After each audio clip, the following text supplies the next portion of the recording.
Hi guys, welcome back to Duralex Sedlex. I'm Anna. And I'm Melissa. And today we're here with Dr. Rachovitsa, and we're going to be talking about law within a digital society. Among other topics, we're going to be kind of discussing what law within a digital society is, obviously, and how kind of digital human rights play into this, if they're any different from the normal human rights that we're experiencing in the tangible world. We're going to be talking about how information online is usually targeted, especially in elections, how that's kind of becomes a problem at some point. We're also going to be talking about Putin's invasion into the Ukraine a little bit and how social media is used to propagandize information. Yeah, so I think these are kind of the more broad topics, but we're also gonna kind of end it on how we can stay safe online and if safety even exists online, all of these sort of different areas. But we hope that you enjoyed this episode today, and yeah, we'll see you in the outro.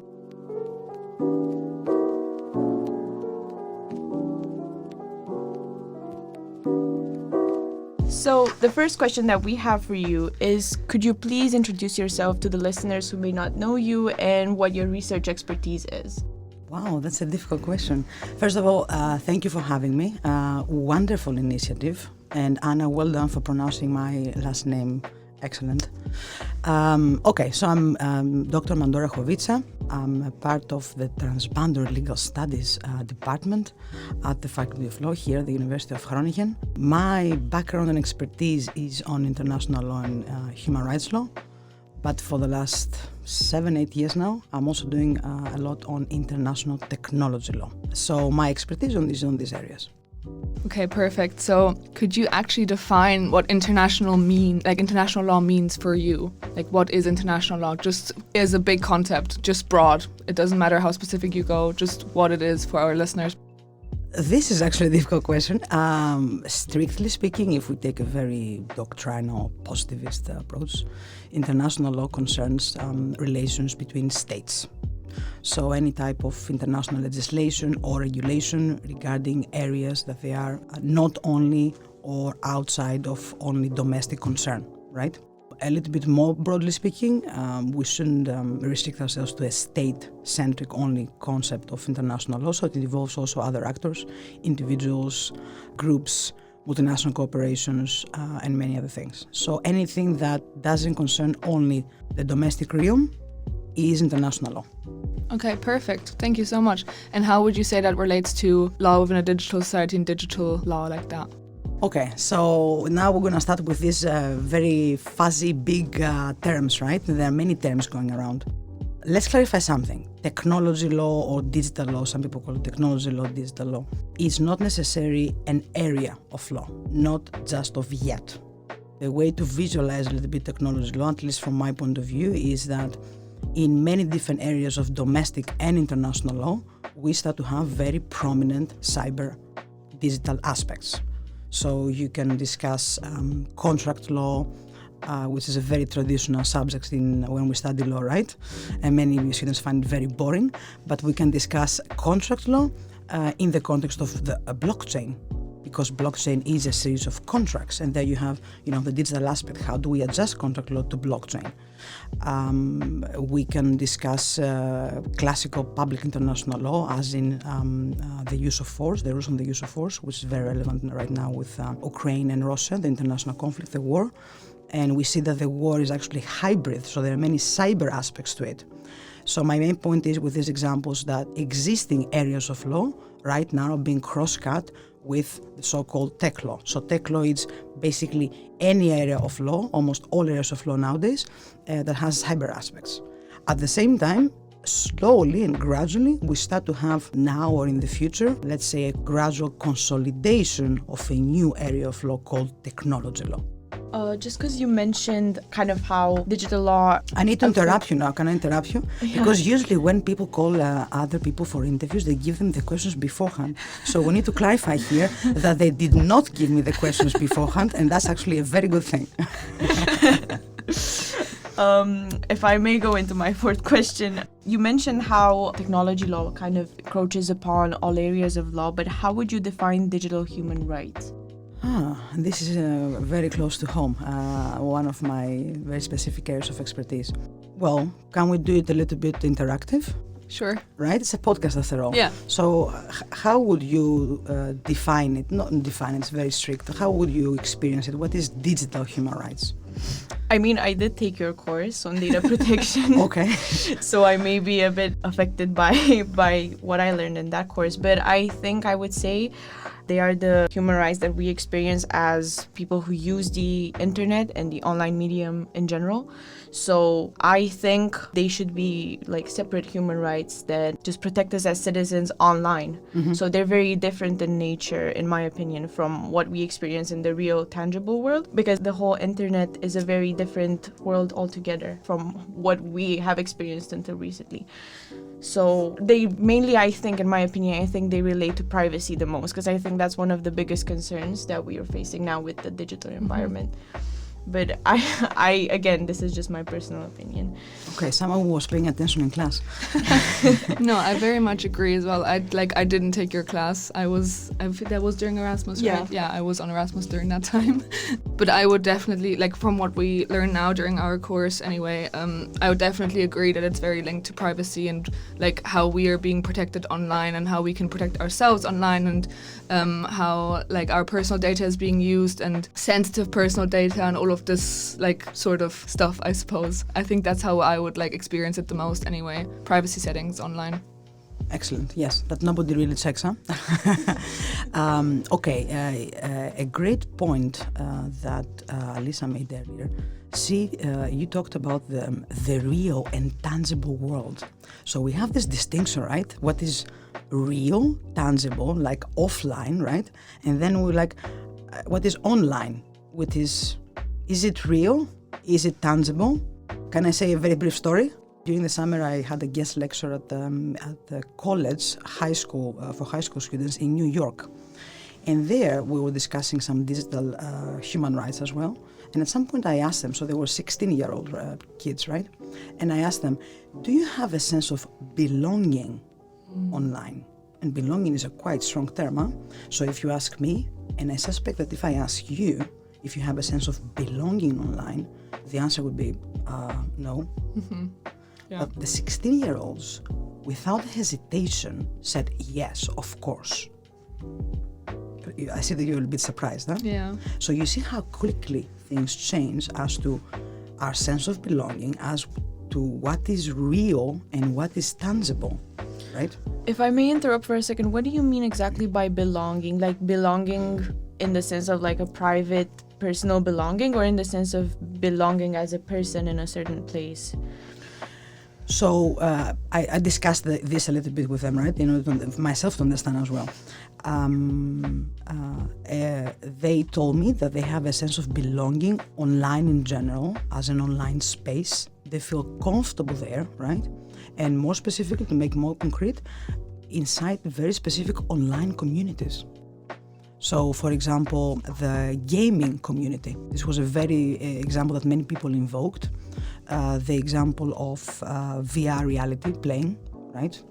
And just in general chats and online communities. But they felt this sense of belonging also online. And that's what's different, even comparing to your generation. So it's very interesting when we're discussing anything cyber, what is real, what is not real, what is tangible, what's not tangible. Now, going back to your initial question about digital human rights, what are they? We have human rights in the offline world, right? They can be civil and political, they can be economic, social and cultural rights. Now, we also have human rights, and we enjoy human rights in the online space, on the internet. It can also be not necessarily online, but involving technology. For example, CCTV, which doesn't necessarily involve the internet, but you still have technology involved. So I would say in theory, but also in practice, not just in theory, all human rights have the equivalent cyber digital aspect online. And it can be, as you mentioned many times, the most invoked example, privacy issues and issues of surveillance by state or non-state actors. It can be, of course, a lot of issues regarding freedom of expression, but also many issues regarding economic, social and cultural rights online, which is very interesting. I think also many issues of freedom of association.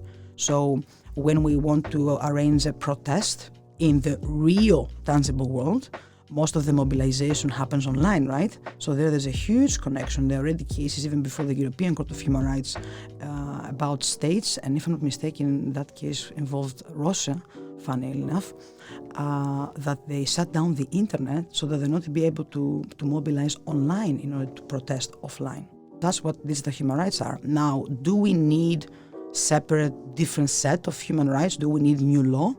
Yes and no. So I think in terms of how we construe, how we interpret and apply human rights, now we have kicking in the lawyer here, most of our existing framework is sufficient. Sometimes we need to seriously adjust, of course, to the cyber specificities. In certain instances, we may discuss for new emerging rights or human rights. Typical example, the so-called right to be forgotten, the right to erasure, right? So all work in progress, which makes it very, very exciting and very cool. Our next question was, how can these rights actually be guaranteed, enforced, and legislated online? But you just mentioned that some of them can actually be kept as they are, as, let's say, traditional rights in quotation marks, and others need to be created from scratch. But how would you say they can be enforced and guaranteed by authorities? Yes, okay, great question. We may have the law, right? But is the law being implemented and enforced? That's an entirely different question. I would say that in many instances, it may be easier for states to violate human rights online. All you have to do is slow down the internet, and that's relatively easy to do. So in a way, we do have many more challenges in terms of implementation and enforcing on the ground, on the reality, these rights, these human rights. The flip side to this is that we have many, many strong communities online that they're very keen to hold states accountable. So, and we already have very quickly cases before domestic or international fora, the classic fora, but also a lot of advocacy as well. So it's not just about the courts, right? As lawyers, we think only about the courts, which can take decades. You need resources, you need money, right? But there's also advocacy from NGOs and other organizations, which really helps. That's super interesting. Going back to the concept Alyssa mentioned earlier with the tangible world and then also the real world and online and everything, do you think that digital human rights are different from natural human rights? And if so, how would you say that they kind of differ in each other? Okay, you have to clarify now. When you say natural human rights, what do you mean? Like the human rights that we kind of experience in the tangible world that like are laid down within like the ECHR or like the so the human rights that we already have as positive law, you mean? Yes. Okay. Yes. We're not going to natural law. Okay. Yeah. Okay. Because that's a different conversation. So the question is whether they're different. I think we, especially after World War II, the last 70, 80 years, we have reached a point that at least in certain parts of the planet, and we are in a very privileged part of the planet, right? We're in Europe, we're the so-called Western world. We have reached a point that many people are aware of their human rights. And that's very important. We shouldn't underestimate that. If you sit at the cafeteria at some point, in Greece, you have people complaining about what the state did to them. And these are ordinary people. They have nothing to do with law, right?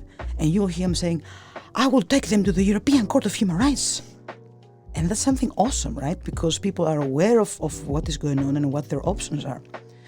Now, turning to the digital human rights, a first challenge, a first difficulty is that many people are not aware that we have digital human rights. We have rights in the online world. A second issue is we may be aware, but things have been trivialized and we don't really care about the trade-offs. For example, just yesterday in the classroom, we were having the research seminar on technology law. So we had in the room technology law students, right? And we were discussing, as I was trying to play a YouTube video, it asked me to adjust or not some settings, privacy settings. So I'm trying to adjust them. And one of the students said, okay, this is a waste of time and I don't care. And at the end of the day, why does it matter? I mean, I like personal advertising. And usually the ads that they offer me, they're useful. I like these products. So what's the whole drama about? Just to Me too, interrupt you, yeah. this is exactly what Anna said, like Yeah, 10 literally minutes earlier. before Yeah. you came, and I It had was- to break yeah. it down to It her. was the exact same conversation because I said to her as well, similarly, we were talking about also advertising because we're in the moment in our class, we're discussing how Google has like this ecosystem of different gadgets that they have, like Google Mail, Google Search Engine, Google Maps, Google Docs, like all of these different sort of components that make up the big Google ecosystem. And I was saying to her, I was like, I love that. It's so convenient. Like I would really, it's personal though, but I would really not like having to use so many different like gadgets for each of the thing, like having a separate mail account on like Yahoo and then doing Google search and then using like Mozilla Firefox and then using different like things. It's so overwhelming, I feel like, and it makes it so easy and accessible. And then Alyssa was like, yeah, but there's like this big trade-off happening that you don't even realize. And I was like, oh. Oops. Yeah. Sorry, keep going. No. That's great, actually. You are one of those people. Okay. I'm joking. So many people are like this. Myself, sometimes I'm like this. You know, I'm just tired. I don't want to tick any more boxes and read these very long terms and conditions in small, print. So this has been trivialized a little bit, and we're tired of it. And sometimes we also feel that, we can't be bothered, or even, we like what we're being offered. Now, what is a trade-off? It's something that we may not necessarily realize to a full extent. That's the trap there. So when we're discussing, or now or yesterday in class, I was like, okay, cool. I mean, nobody's here to convince you otherwise. But do you realize that to what extent these very little things can actually almost propagate you towards very specific directions? When you have a product showing up all the time on your screen as an advertisement, inevitably, one way or another, sooner or later, you're gonna buy it, because this is how our brain works, right? This is biological. And it's not just about, online shopping. It's about, social media and pieces of information. They're, borderline with misinformation, and it keeps showing up. So our political choices, our individual choices, our freedoms, it's a very complicated conversation. But I want to add something, and it goes to what Anna said earlier. Like, I find this cool, I find this convenient, and I agree with you. And we shouldn't be against technology. I mean, I love technology. That's why I'm doing technology law, right? So we shouldn't have a fake dilemma between yes, I'm using these services, or no, I'm not using these services.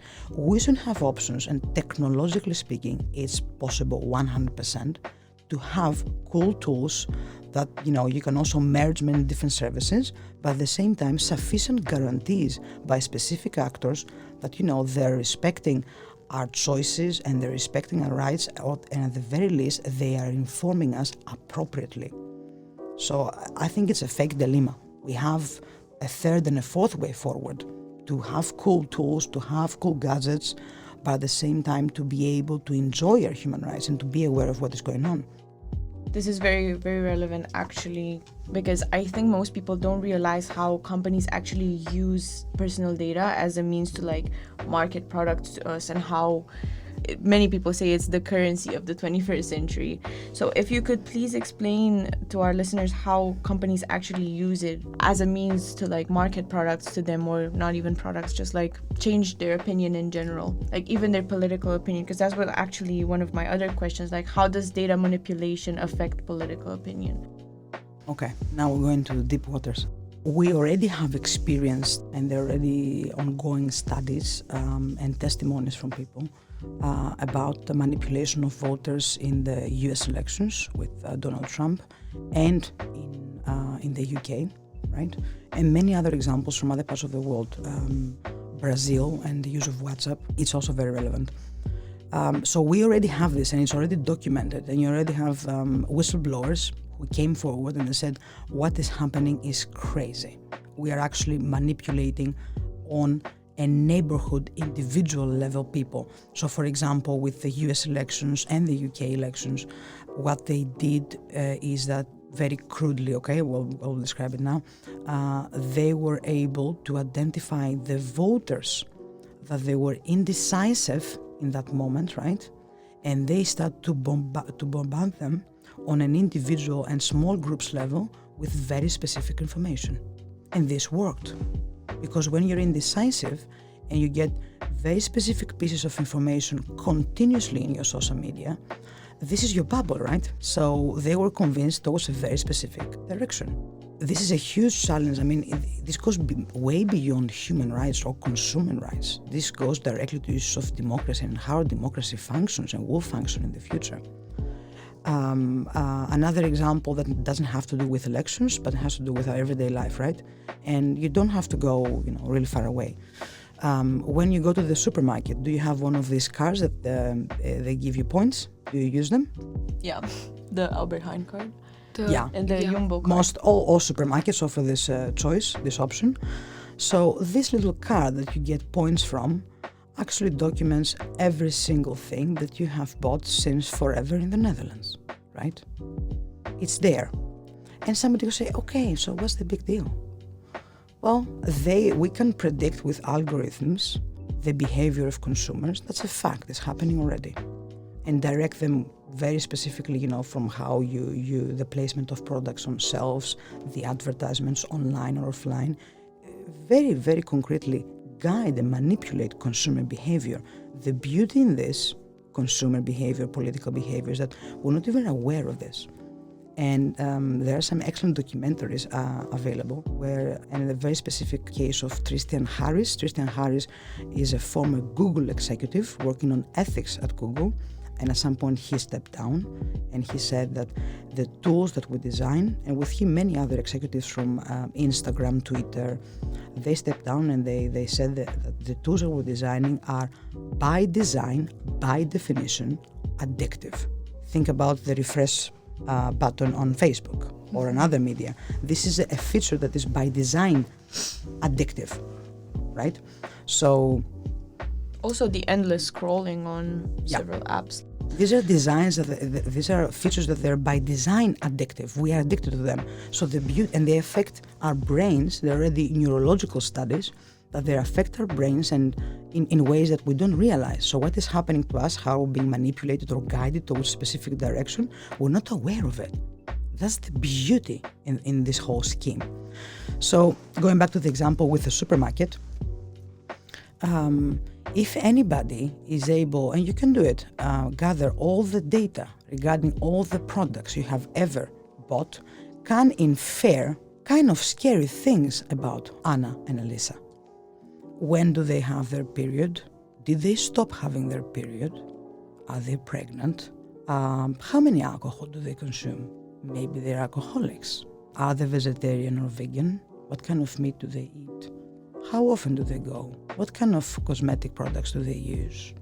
Did they change the brand of the cosmetic products and why? When? Don't know whether you use Google location.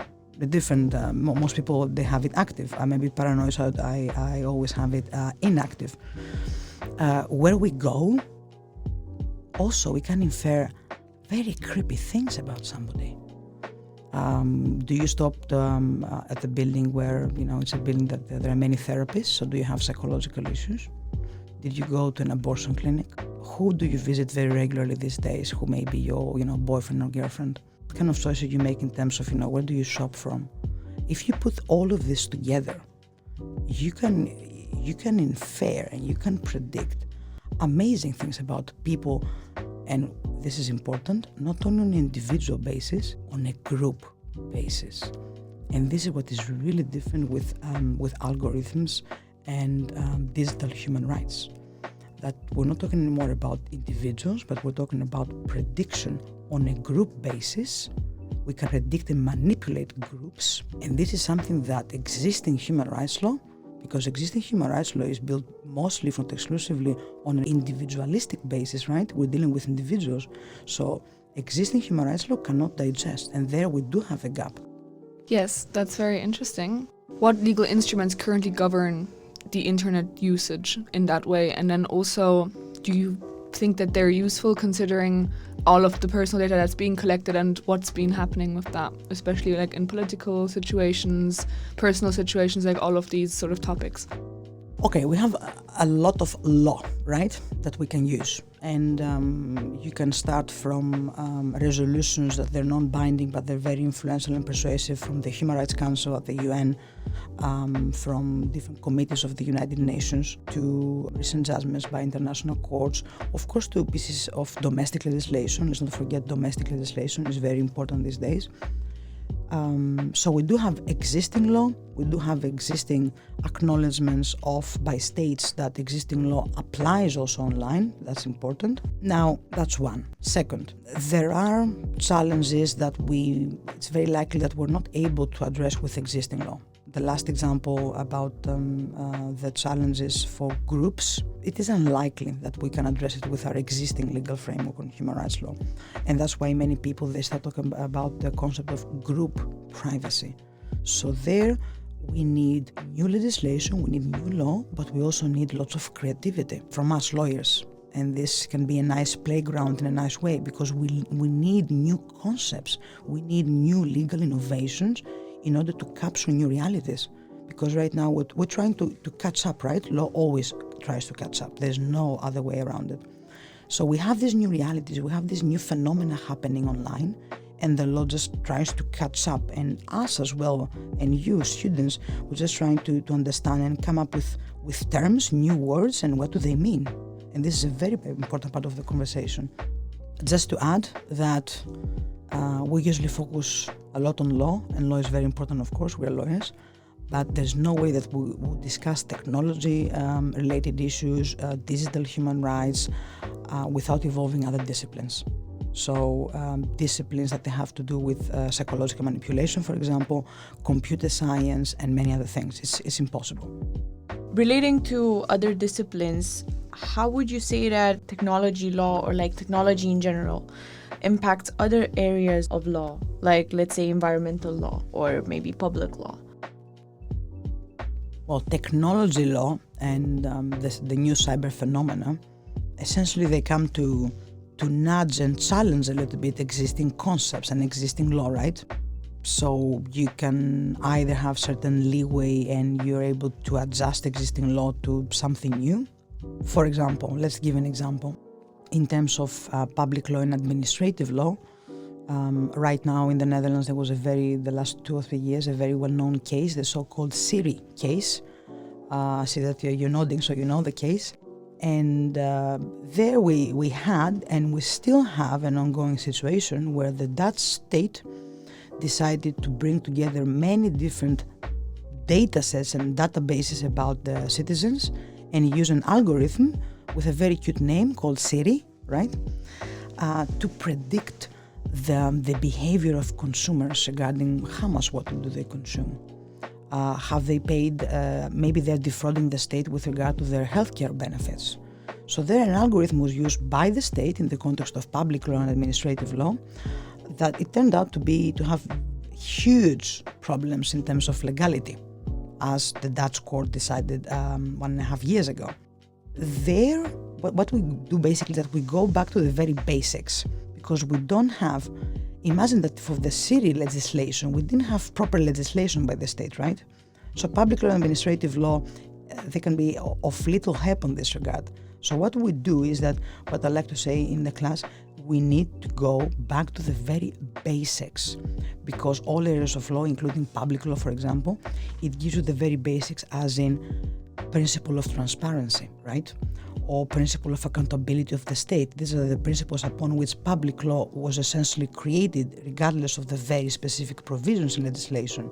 So we go back to these very basic principles and we try to see, okay, what do this mean when we have technology involved and how we can adjust. That's really interesting. I think that's a really weird idea as well with the Siri case, especially like that they're very much, especially the government as well. Usually we feel like the government is like a safe space, or like someone who like watches over us, and it's like, you know, just going back to companies and how they maybe like gain that network effect that we were talking about earlier with like promoting their like search engine or like Instagram's like the scrolling, how they like gain more personal data and then have this sort of network effect. Do you think that that can become a problem at some point, having, let's say, too much network effect? Or like, can the market, I know that the market as well, like at some point can be tipped and stuff like that. So like, do you think that could be problematic in the future? What do you mean exactly when you say network effect? I'm guessing this comes from your competition class. A little bit, yeah. Basically, when like Instagram or Facebook or any sort of digital company, like they promote their service or they have, let's say Google, for example, with the search engine, they will collect personal data by more and more people using the search engine, and they can target their advertisement better to individual people. They can target what comes up first, what comes up second, like kind of this whole, like structure their page better, basically. And the network effect makes their product more valuable. So that will basically be like the more people you have on the search engine, the more you have this sort of network effect, and then it becomes more difficult for other companies to meet that requirement to have. So like, for example, DuckDuckGo is another search engine. They will never be able to compete with Google to the same amount because they will not have the same amount of people on the platform, because at this point Google has already so much network effect in quotation marks that it's impossible for them to gain the same amount. And I'm just wondering, do you think at some point could that become a problem where there's only, like Google at this point already has like I think 95% of searches or something like that, something like a gross incredible number. Do you think that this become like problematic where it's just Google? Is there a problem with that? Is that a good thing? I think you can better understand network effects thinking about social media. So for example, if you have a social media network, the main idea behind it is that people want to stay connected, right? So the network effect is that people will only use it if they have a network in the social media. So there's no use for having Facebook if you're only going to be the only person having Facebook. Exactly, yeah. So how do you think this relates to what Anna asked? Okay, perfect. Let me start by highlighting that as you witnessed it, I had a problem fully capturing and grasping what you meant by network effect. Because when we say that we do technology law, right, and because technology law relates to many different areas of law, it's impossible for somebody to know all areas of law. So there you got me, and I didn't know exactly what you meant. And this is very important because we need to be aware and we need to acknowledge what we know and what we don't know, especially in the technology law sector. Okay, that being said, there is a ridiculous consolidation nowadays with very, very specific multinational corporations most of the times, right? I think many people and even states, they start to find it very, very worrisome. So first, competition is one of the main tools right now that we try and states try to use in order to reduce this phenomenon. It works, but to a certain extent. So very, very useful tool. A different tool, and goes to the example that Alisa gave earlier about, what's the point of only me being on Facebook? Like, you need your group to be on that platform, right? Okay.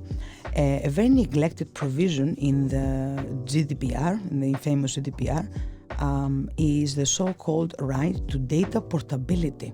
And this means that, I have my data on WhatsApp, right? And my network on WhatsApp, but it should be easier, because it's not easy, if feasible at the moment, to take my network and my data and simply move it to a different platform. So this goes a lot and will have, I think, substantial influence on the issue of consolidation and the network effect. And of course, big surprise, we have huge issues on enforcing data portability because companies don't want to do it, right? Yeah. A third issue regarding network effect and consolidation has to do, unfortunately, with our own choices and the choices of states, basically. And I'll give you a recent example. During COVID-19, we needed to have very specific cloud-based services in order to be able to manage vaccines, documentation of everybody's status, etc., etc. So many states, they moved very quickly online using very specific companies. Typical examples, Google services and Microsoft services. And it's very interesting because especially in France, you had many technology European-based companies saying that, why you're not using us? because first, using US-based companies, it leaves some issues open in terms of safeguarding privacy concerns, right? And not only that, but at the end of the day, why you don't help European-based and more open source technology service providers to be able to develop? Why you? So we have this contradiction, right? European states saying we want digital sovereignty and being critical of Microsoft and all these US-based multinational corporations, but at the same time they keep on using them and they don't explore other options that they do exist. So these 3 points. Do you think, in your opinion, can people have a significant amount, at least, of privacy in the 21st century anymore? Or do you think we're bound to trade this in order to function like the rest of society, circling back to like network effects and how we want to be part of a social media that is also used by other people? In other words, are we doomed or not? Exactly. I think that people make choices, and that's great, and I support that, but we should be able to make informed choices, and that's the problem right now, that we're not able to make informed choices. I think the future is a little bit doomed, but nothing for us to get depressed. I believe that especially the new generations, you and the younger people, will find different ways on how to mediate, define and protect their privacy online. I truly believe that, and that's super cool. In ways that possibly, I and other people, we cannot imagine or capture right now. Do you think these methods that will be found by future generations are going to be involving the state as an agent to protect the people, or are going to be more like self-made choices to protect the people themselves, like self-determined choices? The state has always this very dubious role, right? On the one hand, we need to be protected from the state, which is a huge mechanism, but on the other hand, at the end of the day, we also fall back and we need the state to protect us. So the state always had and will have this dual role. I think that, and we already see it, we see the development of alternative technologies, which is very important. It's not just about the law. And we see people and communities online and offline trying to make different choices. So I think it will be a matter of different ways to self-determine what we want to do on an individual and a community level. And at the same time, I hope that also states will try to give some options too. That's really interesting. Do you, just going back to earlier, we were talking a bit about social media and then how personal advertisements being targeted towards elections and all of this sort of topic. I'm just wondering, within the very recent invasion into the Ukraine, Putin is very much using social media to propagandize the war and showing propagandized sort of information to Russian citizens, Ukrainian citizens, and the rest of the world as well. Do you feel like this is very much something that we're going to see in the future, targeting social media and kind of propagandizing information directly to portray a certain image online, in war and not in war? I think this is already happening. This is not a question of the future. It's already happening and we see it, and what is interesting is that, it's a bit scary, but it is also interesting, is that we don't, when it comes to conflict and war, we don't have anymore necessarily this very rigid distinction, peacetime, wartime. It's a very hybrid situation. And I think it's already happening. The manipulation by very specific states, it has been documented. Just to be clear, this is not a new story. All states in the world, they manipulate information. They've always done it, they are doing it, and they will always do it. Information, and even, the BBC News, one of the most impartial ones, they always present information from a very specific point of view. We need to admit that, we need to acknowledge that. Now, of course, there are different levels of doing that, there's no doubt. And when it comes to the policies of many states, it's not just Russia, it's no accident that they don't talk about cybersecurity, but they use a different term. They use information security. And this is because they're very explicit and straightforward about it. They're not hiding it. They're saying for more than a decade now that information is a weapon. So what they do is essentially they're weaponizing information. Yes. So we're already experiencing that. how we'll be able to manage this. This is not even a question of law. I mean, it can be a question of law, disinformation and misinformation, but it's very complicated to address it with law. So we need also other disciplines there to kick in. So you just said that social media and like other online media news sources like already portray this sort of like certain image and have this sort of biased opinion. What do you think are the implications with that, like portraying, like obviously everyone has their own opinion and it's never going to be 100% objective because those people are also people with opinions. But what do you think are like the implications of showing a very certain biased side of just one side of the story, let's say? The really big difference, I think, is that precisely because we spend a very large time of our lives online, is that we live in very specific bubbles. Now, didn't we always live in bubbles, one way or another? The neighborhood, the city, the town, the village bubble? Yes, sure. But this is a phenomenon much more intense now. So the effects of such propagation and mis or disinformation means essentially that it creates new, different realities for us about what is real, quote unquote. So we do have not just not objective. I mean, when it comes to information and our views, and almost nothing objective, right? It means that we have completely different and distorted realities, each one of us. For example, if you remember, you're a bit too young, when it was the election with Hillary Clinton and Donald Trump, you had so many people who, especially in the US, even I said so, who were generally surprised that Donald Trump was elected. They were shocked because they were like, but everybody on my Facebook feed, they were saying that they're voting for Hillary Clinton. This is a fact. Everybody on their Facebook feed or the feed of other social media platforms, they were saying that they're voting for Hillary Clinton. Fantastic.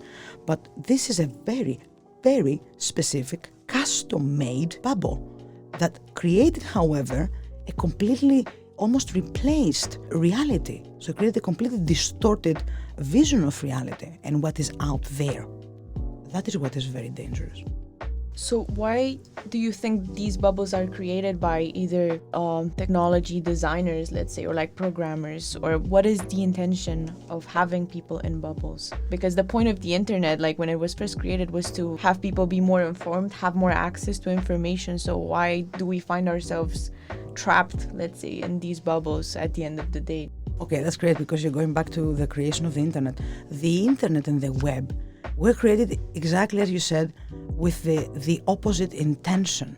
I mean, if you think about it, the internet, which we take now for granted, right, was created to connect end to end two different people on the planet. And they would be able to communicate interactively with no intermediary. That is revolutionary, because we always had intermediaries. So we remove intermediaries from the equation, and there is free flow of information. Able to exchange ideas, debate ideas, disagree, and agree to disagree. That's fantastic, right?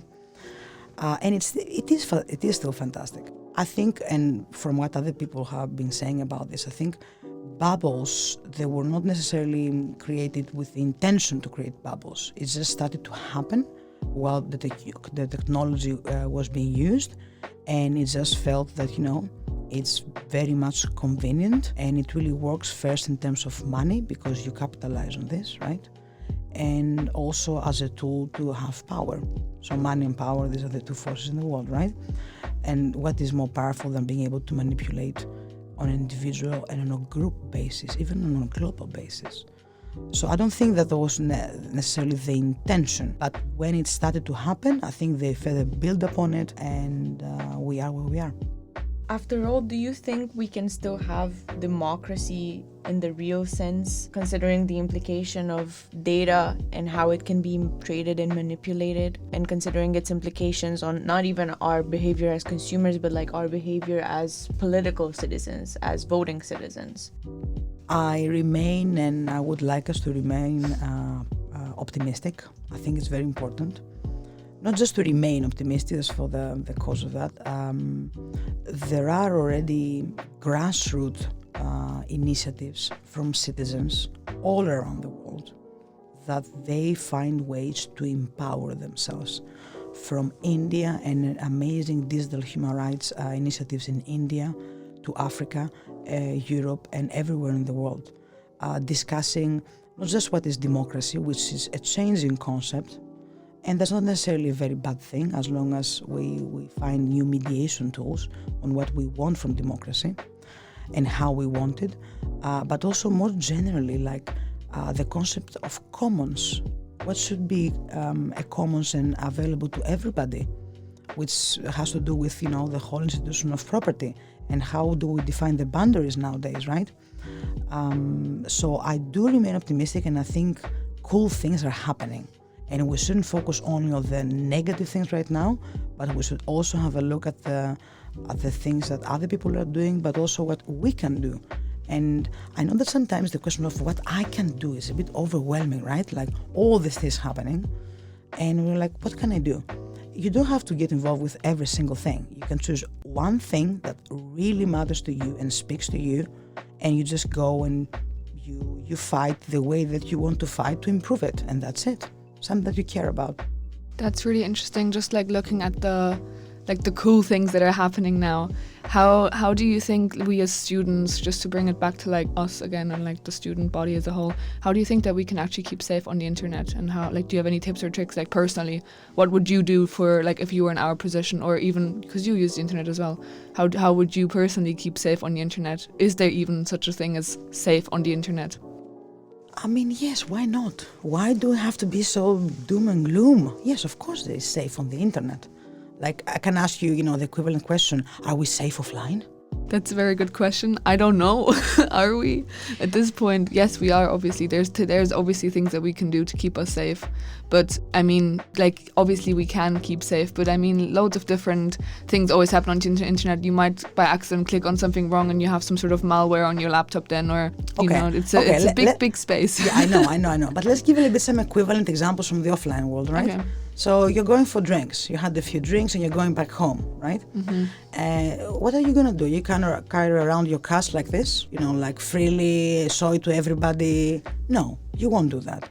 Because you know that, you feel safe, but you have to do certain things in order to ensure that, right? That nothing will go wrong. Or, you're coming back from the same bar and, there are many cans of beers. Are you going to have one of those beers that they're being left randomly on the pavement? No. Right? Okay. A little bit crude the analogy, but you get the point. Mm-hmm. My point is that online is safe and we should perceive it to be safe, but we also need to do some things, and we need to have to get the culture, and that's a culture, to ensure that, we don't do things that they may hurt us. So examples from, of course, how do we protect a little bit better our privacy online? Well, yes, there's no way around this. Sometimes we need to try to read some of these terms and conditions before we tick them. Recently has become a little bit easier to be able to personalize your settings, so you can click on and off for certain settings, and it doesn't necessarily take a very long time, so you just give it 15 seconds. So let's just be a little bit more patient. 15 seconds of our lives, okay? I recently watched what's the documentary? There's a documentary on the Swindler. The Tinder Swindler? The Tinder Swindler, yes. I don't know whether you've watched it. Yeah, I haven't watched it. No, I started watching it and then I got a bit bored and I was like... So I don't know what you thought about it, Alisa, the documentary. I mean, documentary-wise, I think it was good. But I think what bothered me in the end is that he didn't get anything bad happening to him. Like, he had no accountability. He only went to jail for like a few months. Yeah. So, yeah. Yes, but the documentary there depicts a reality that, they were victims. Yeah. And the good news is that even if he wasn't punished for those specific crimes, they were able, these women, to take their power back, right? And find a way to try to hold him accountable. That was fantastic. So when we're online, in online communities, we just need to be a little bit aware of, how we behave with people that we don't necessarily know in person, right? So small things here and there. I don't think we should be doom and gloom. I think the rule is that we should feel safe, but just to make sure that, we do certain things that improves that.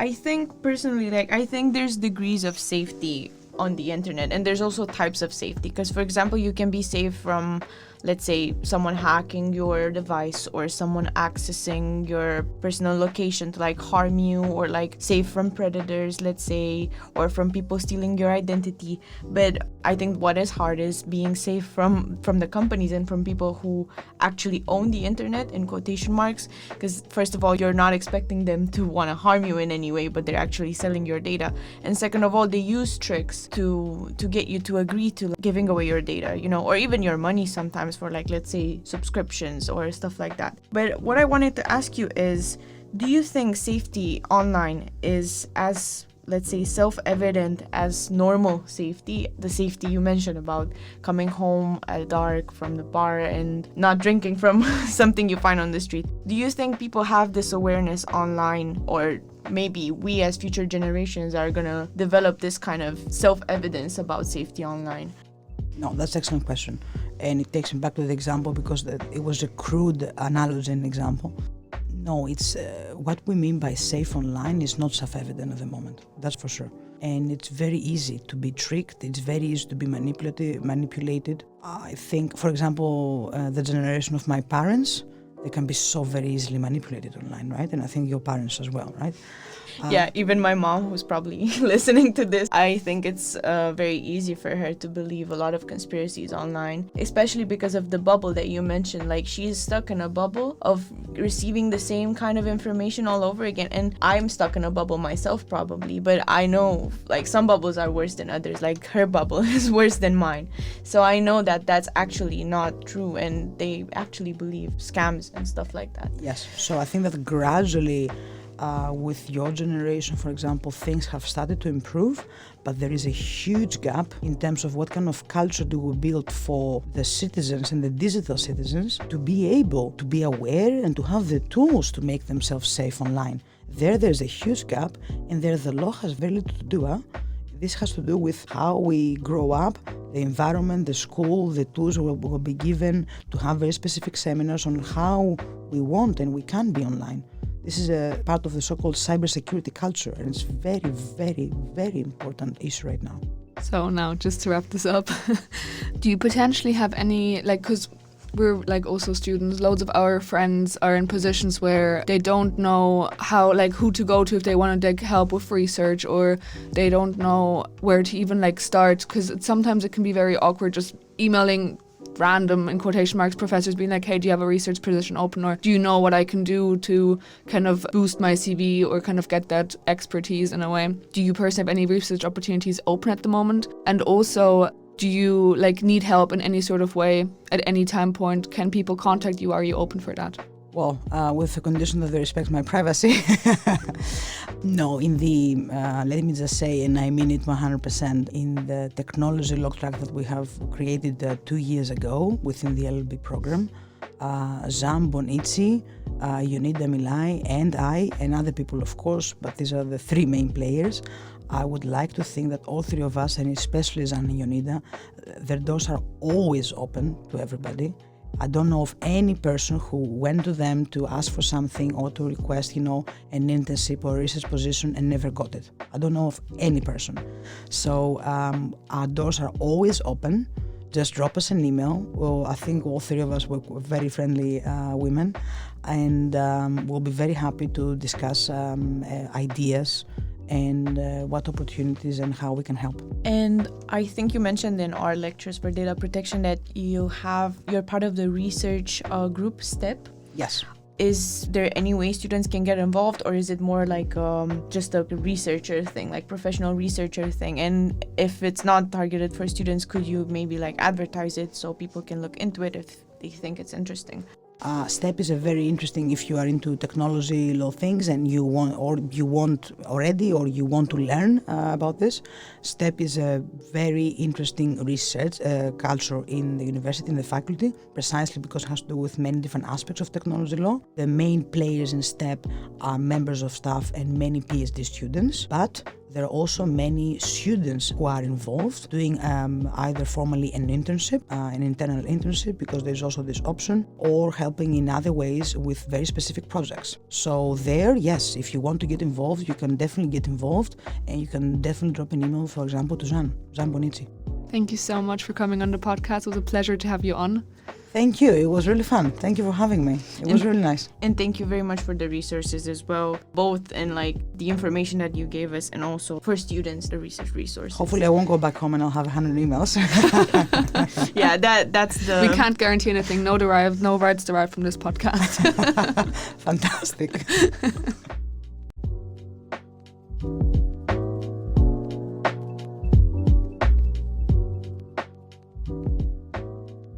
Okay, guys, this was our episode on law within a digital society.